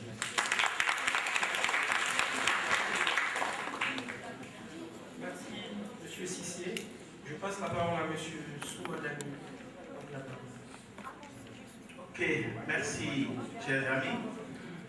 Soumadani, je suis en service à la direction de Total Guinée. Bon, moi, mon parcours, je suis comme la plupart d'entre vous lauréats guinéens en 95. Je suis...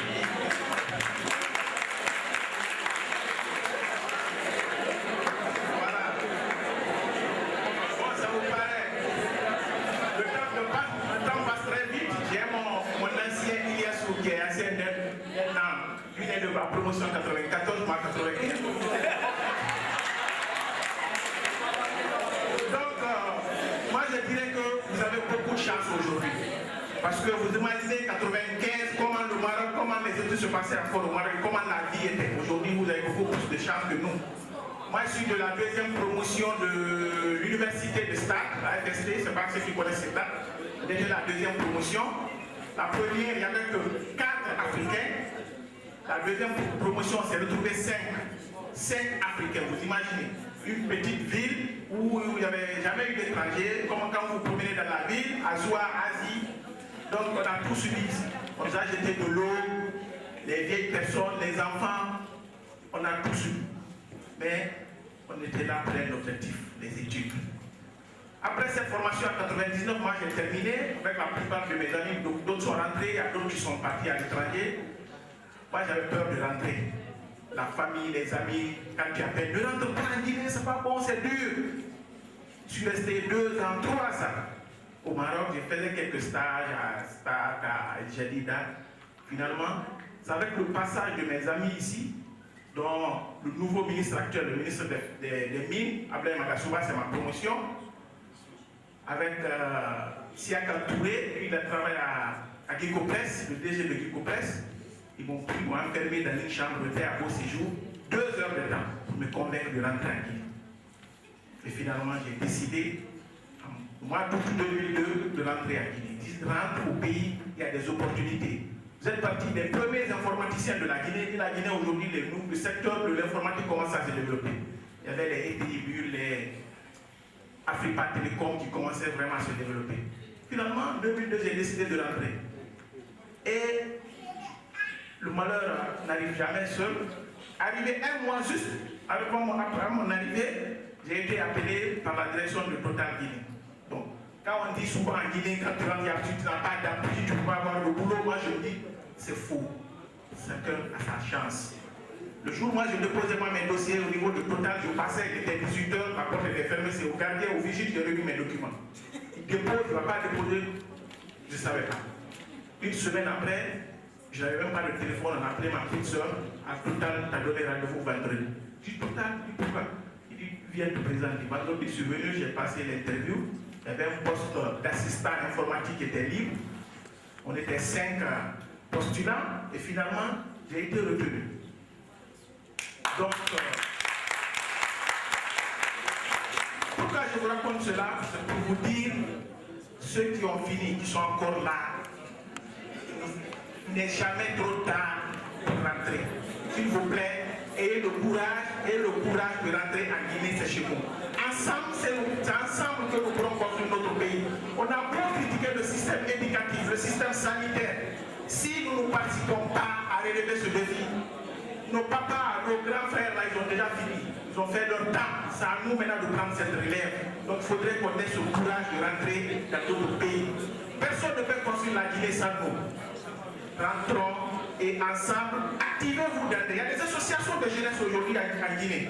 Mon ami nous l'a rappelé, moi je suis membre de beaucoup d'organisations. Depuis la CEGI en Guinée, je suis rentré, j'ai intégré la Jeune Chambre. Je ne sais pas si vous avez entendu parler de la Jeune Chambre internationale. Moi je suis membre actif de cette organisation. Je suis sénateur de cette organisation, je suis le député président de cette organisation. C'est-à-dire l'année prochaine, je dois être le président national de toute la Guinée, de la Jeune Chambre internationale de Guinée. Dans cette organisation, on apprend les différentes techniques de montage de projets. Comme mon ami le disait, il y a d'autres qui ne savent même pas rédiger un CV. Les techniques de montage de projet, les techniques de montage d'entretien d'embauche, les techniques de montage d'un CV. Tout ça, c'est des outils qui vous permettront d'affronter le monde du travail. Donc, ce sont ces quelques expériences que j'ai bien voulu partager avec vous. Je vous remercie. La parole à notre cher conférencier. J'aimerais faire un petit rebond sur la mienne aussi pour soit telle. J'aimerais quand même partager avec vous les points forts de mon expérience. En plus de la chance que vient de dire M. Cissé, l'université de gestion de Tanger de 2015, c'est tout récemment. Option gestion financière et comptable. Je suis sorti major de ma promotion. Et aujourd'hui, je suis à la BMC Bank of Africa. Ceci est peut-être le fruit d'une chance, mais aussi d'un travail. Alors moi, je vais surtout insister sur le fait que, pourquoi pas, il est inconcevable qu'un étudiant puisse être en licence 3 et qu'il n'ait pas de perspective de plan de carrière. Ce que je vais vous conseiller est la suivante. Essayez de vous forger votre chemin. Essayez de vous dire, voilà, moi, dans 10 ans, dans 20 ans, je veux être là. Et donnez-vous les moyens. Moi, je me rappelle pour ma part que lorsque je savais que j'ai une formation de financier, je me suis donné tous les moyens, du moins, le peu de moyens que j'avais à ma disposition pour pouvoir arriver à vous. Je me rappelle encore de tous ces concours, je me rappelle encore de tous ces stages que nous avons eu à faire. Et donc aujourd'hui, le défi il est grand. Mais nous allons inverser la courbe en partant de la base. Que chacun ait son projet professionnel et qu'il se donne les moyens d'y aboutir. En tout cas, pour ma part, c'est une belle expérience, parce que dès ma diplomation en 2015, je suis rentré en Guinée. J'ai eu mon diplôme aujourd'hui, le lendemain, je suis rentré en Guinée. Après 3 jours, j'étais à Ecobank. Par les circonstances, j'étais allé à Ecobank pour renouveler le passeport. Et là, je suis allé à Ecobank avec les 500 000 du passeport et j'ai profité, comme j'avais mon CV fait avec moi, je me suis dit, ok, tant mieux, il faut au moins essayer voir. Je dépose mon CV aujourd'hui, le lendemain on me dit, voilà, viens te présenter, tu as un entretien à passer. Et donc, je suis allé avec eux, j'ai décroché ce poste avec eux. Sauf qu'en partant, j'étais au corporate en tant qu'analyste des engagements des grandes entreprises. Et donc, avant de partir, j'avais en même temps ouvert d'autres portes, à savoir le concours de la banque ici, les entretiens. C'est de là-bas, je suis resté, on m'a appelé également par la MCE, comme quoi, viens, tu as été retenu pour ce poste. Et c'est comme ça que j'ai vu les 2 opportunités. Avec la formation que j'ai sur le marché de la Guinée, qui est certes un marché qui est encore prometteur, mais en même temps, je ne le retrouvais pas encore. Il y avait ces mécanismes, ces produits que j'avais, mais que je ne me retrouvais. Voilà, je ne les retrouvais pas encore sur le marché. Donc je me suis dit de rentrer, de revenir là, et puis de profiter, de jouir de ce système ouvert que nous offre la place de Casablanca. Et donc, je vais encore terminer par ça. La chance, oui, mais surtout beaucoup de travail, beaucoup de vision, beaucoup de perspectives. Monsieur Abdoulaye. Bon, merci beaucoup par moi, mais bon, toujours c'est très bien et c'est une belle occasion et une opportunité de revenir sur son parcours, surtout avec des collègues, parce qu'on est camarades des collègues, parce qu'on est tous passés par le même chemin et vraiment c'est un plaisir. Donc moi j'ai eu mon bac en 1994, ça ne me rajeunit pas. Donc l'auréat du bac, j'atterris à Rabat, inscrit à la PESA, je ne sais pas si ça vous parle. C'est les classes préparatoires pour l'Institut agronomique et vétérinaire ensemble. Donc pour vous dire, je ne savais pas c'était quoi une classe préparatoire.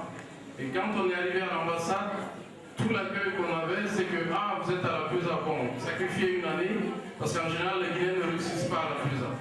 Donc vous pouvez y aller, mais l'année prochaine, pensez à vous réorienter. Donc ensuite avec les amis, on était à peu près 6. Donc on a commencé, ils ont parlé de beaucoup de choses là, c'est vrai que bon, ça revient toujours, c'est le travail, et puis surtout travailler et croire en soi, et aussi se dire, pour le moment c'est ce que j'ai, je mets toute mon énergie là-dedans, ensuite, demain si j'ai autre chose, je verrai. Donc du coup, au fur et à mesure, on a commencé à travailler, et on avait des problèmes, parce que l'aspect pratique on ne l'a pas, mais on a continué à travailler. Et puis petit à petit, on a commencé à découvrir c'était quoi la PESA, quelle perspective ça pouvait donner. Donc on s'est mis à fond. Finalement, on a eu le concours pour accéder à l'école. Donc ensuite, on a continué au niveau de l'école. On voyait un peu les perspectives que ça ouvrait. Et ensuite, moi j'ai eu la chance aussi d'avoir un très bon dossier. Donc avant de terminer, j'ai eu l'opportunité de faire une mobilité en France. En fait, ma dernière année, j'ai fait une mobilité, ce qui m'a permis d'avoir un double diplôme, un diplôme marocain, un diplôme français. Ça, c'était en 2000. Donc, étant en France, j'ai eu tout de suite, c'était les années 2000, il y avait beaucoup d'opportunités d'emploi. Donc, ici déjà, j'avais effectué quelques stages à Salé, Danone, à Kenitra, à la sucrerie, et puis je pense d'autres usines aussi, j'avais eu d'autres expériences. Donc ça a permis en fait de me permettre d'avoir une opportunité chez Danone en France. Et par la suite, j'ai intégré des cabinets de conseil. Donc à peu près jusqu'en 2013, j'étais en France. Ensuite, j'ai commencé en fait je regardais déjà les opportunités. Ce qui est très important, ils l'ont dit, c'est d'avoir un projet professionnel. C'est pas de se dire que tel est rentré, je vais rentrer, mais c'est d'avoir un projet. Et une autre chose, ils l'ont dit, c'est que, bon, ils l'ont pas dit comme ça, c'est que c'est pas ça qu'ils disaient, la chance au sourit vos esprits bien préparés. Donc ils ont parlé de chance, mais c'est que déjà ils étaient prédestinés. En tout cas, ils ont mis les moyens pour se préparer pour avoir cette chance-là. Ou bien lorsque la chance sourit, qu'ils la saisissent de façon, en tout cas, bien. Moi, ça a été mon cas pour la mobilité, c'était le bourse de la francophonie. Mais il faut chercher, L'emploi aussi, l'emploi existe. Il faut chercher l'emploi et ça existe partout, que ce soit ici, en Guinée, en France. Quand on se renseigne, on écoute les anciens, on se crée son réseau, il y a toujours des opportunités, affichées ou pas. Donc, pour ne pas être long, parce que j'ai beaucoup parlé, ce qu'il faut, c'est l'adage, en tout cas la citation de Pasteur, il faut bien se préparer pour avoir les chances, avoir une ouverture d'esprit pour pouvoir être agile dans la mesure où on n'a pas toujours l'emploi qu'on veut, on n'a pas toujours l'emploi dans son domaine. Donc, adaptable et prêt à occuper des fonctions moins payées, moins, comme il l'a dit tout à l'heure, il fait, je ne sais pas, il bosse une année pour la moitié en salaire, mais il investit pour obtenir une expérience. C'est ce qui est beaucoup plus fondamental et surtout avoir la valeur de travail comme ligne conductrice pour pouvoir vraiment persévérer et avancer. Donc je terminerai en vous remerciant tous et puis aussi en vous disant qu'on est tous là. On est tous là, il y a Sampil, il y a tous les anciens, il y a les associations. Donc l'idée c'est qu'on est ensemble. Parce qu'on est tous venus au Maroc, c'est le fil conducteur, même si on se connaissait en Guinée. Mais le lien le plus fort, vraiment, c'est ce lien du Maroc. On a tous fait nos études au Maroc. Donc on est là-bas, on a de faibles possibilités, Mais on reste en contact et chacun peut apporter à l'autre, ne serait-ce qu'une information qui a une opportunité. Donc c'est ce qui est le plus important, c'est de rester ensemble. Je vous remercie. Et c'est parce qu'on va prendre quelques interventions de la salle, histoire de créer une interaction dans cette vague.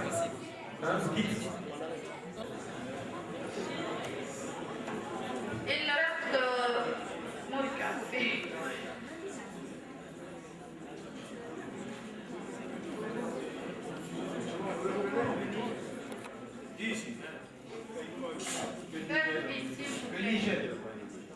Non. Marrakech, vous avez la parole. Burkina Faso. Non. C'est le Mali. Science. Marrakech, vous avez la main. Comment appelle-t-on la galaxie à laquelle appartient le système solaire?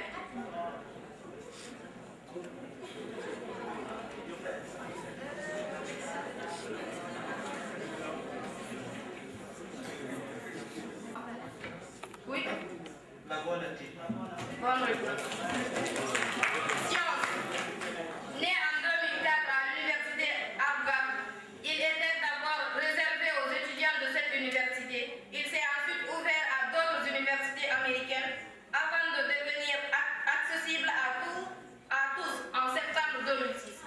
Je permets à mes utilisateurs de publier du contenu, d'échanger. Pardon. Bonne réponse. Mathématiques. Combien d'années obtient-on en additionnant une décennie et un siècle? Marrakech, vous avez la main.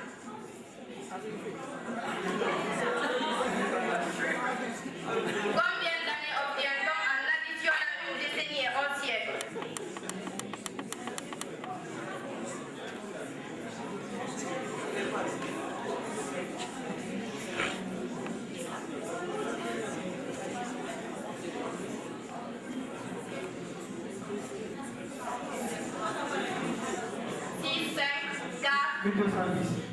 Pardon? 1210. Non. 110. 110. 110 ans. Je dis, c'est pas la bonne réponse. Le chrono était déjà. Oui, quand le chrono. Non. Oui, c'est ça. Oui, mais ok, c'est 110 ans. Non?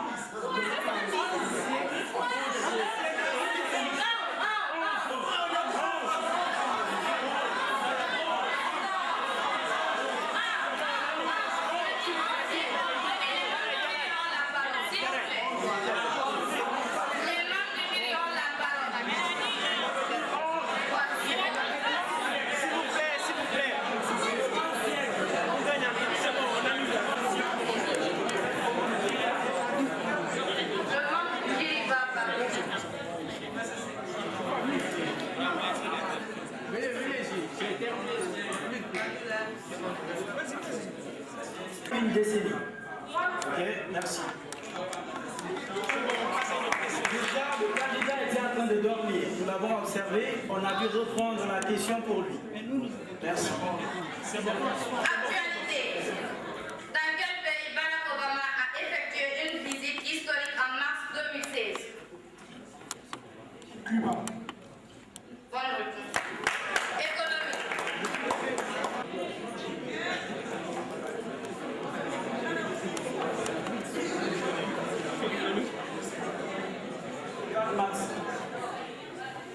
Pardon?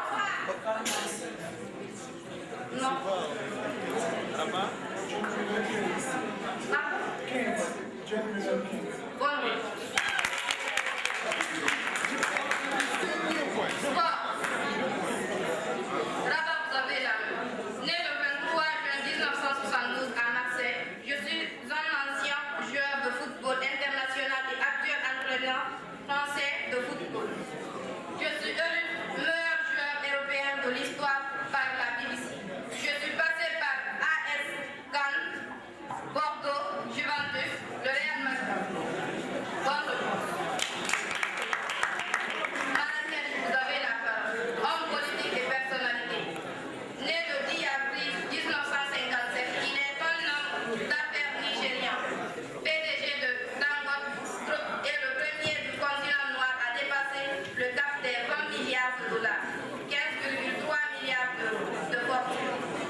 Dangote.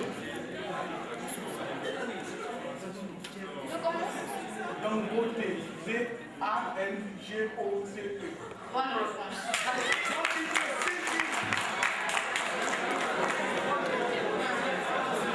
Homme politique et personnalité.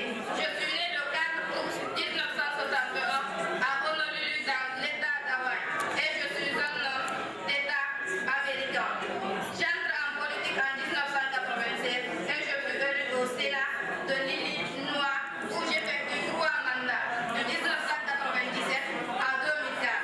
Le 9 octobre 2009, j'ai reçu le prix Nobel de la paix alors que j'entame mon 10e mois de mandat présidentiel.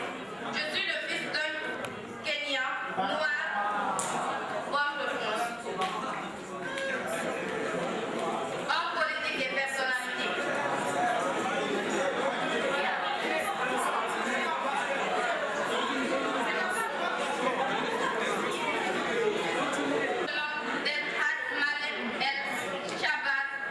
Est l'une des figures les plus puissantes du mouvement noir aux États-Unis et militant des droits de l'homme. L'ex-leader de la Nation of Islam aux États-Unis, converti à l'islam après sa rencontre avec Elijah Muhammad, dirigeant de la Nation of Islam en 1952. Mort le 21 février 1965 pendant un discours dans le quartier de Harlem à New York. Il change son nom de famille pour X. Il représentait le régime. Bonne réponse. La dernière question. Histoire. En quelle année Martin Luther King fit son fameux discours I Have a Dream?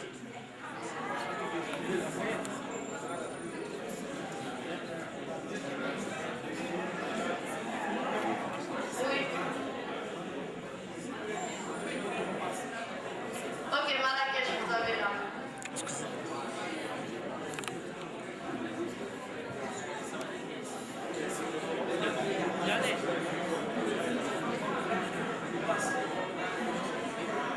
Ok, la bonne réponse 1963.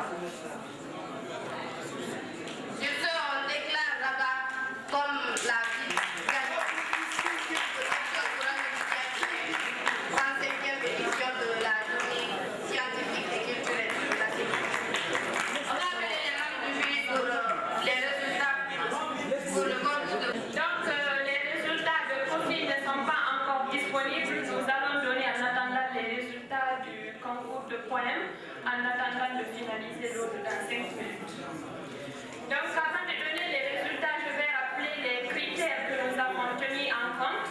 Ils se répartissent en 3 catégories, à savoir le fond, la forme et la présentation scénique.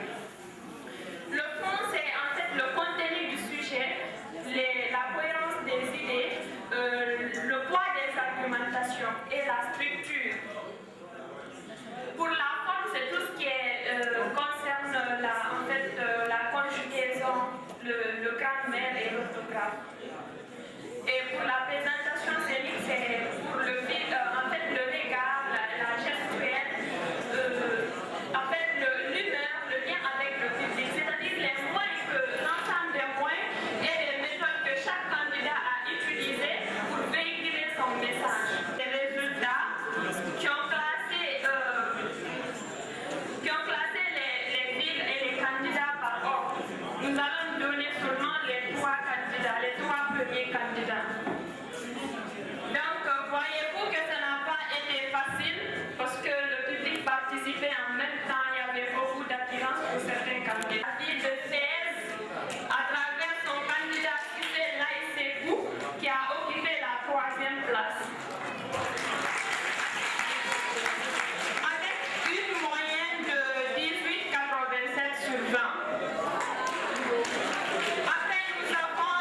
Monsieur Souman Mohamed Lamine.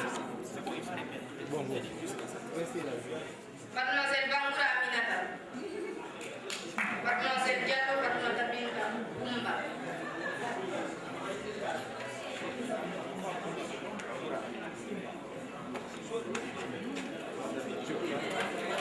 C'est pas ville, les satisfaits. La ville d'Oujda, en représentant. La ville d'Agadir. Un représentant. Un représentant par ville. La ville de Gonjé. La ville de Rachidia. La ville de Mohamedia. La ville de Fès. La ville de Jadida. La ville de Casablanca. Avant les résultats, Monsieur Mohamed Ahmed Hussein. Monsieur Soumadia Suleiman. Monsieur Ba Mamadou Ali. Monsieur Keta Ibrahim Philippe. Monsieur Touré Mamadou. Monsieur Kamara Ali. Monsieur Aïdara Cheikh. Monsieur Gourma Youssouf. Monsieur Traoré Amara.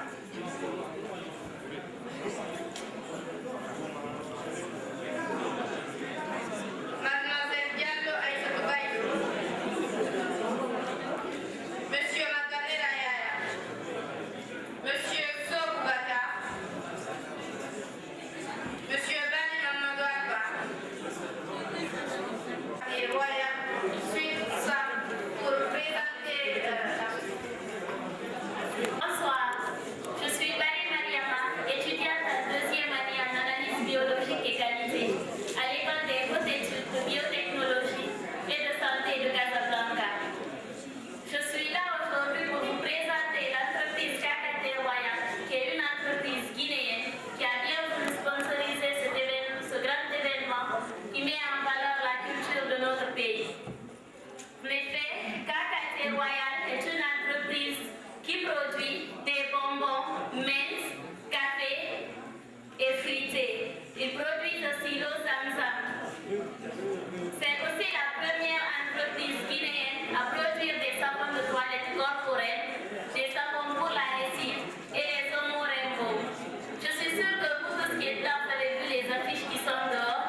Yves Von Média pour le remettre son but.